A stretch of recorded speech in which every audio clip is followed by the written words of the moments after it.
Today I'm going to be reviewing BUGMD's VAMOOSE plus Peppermint Oil Mouse Repellent. I'd like to thank them for sending this to me to review.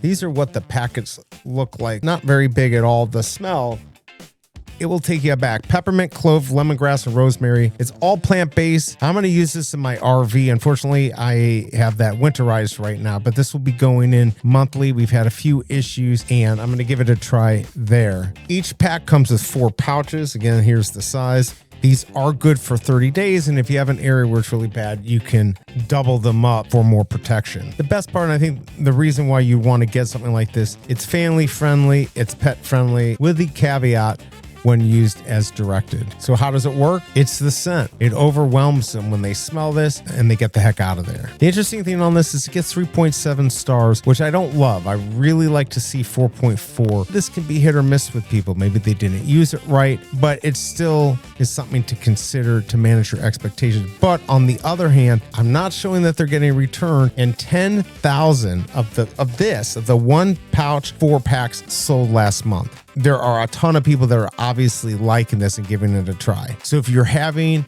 an issue with mice and you want something that's safe for your family and pets when used as directed, try out BUGMD. I hope this review helps, and I'll see you next time.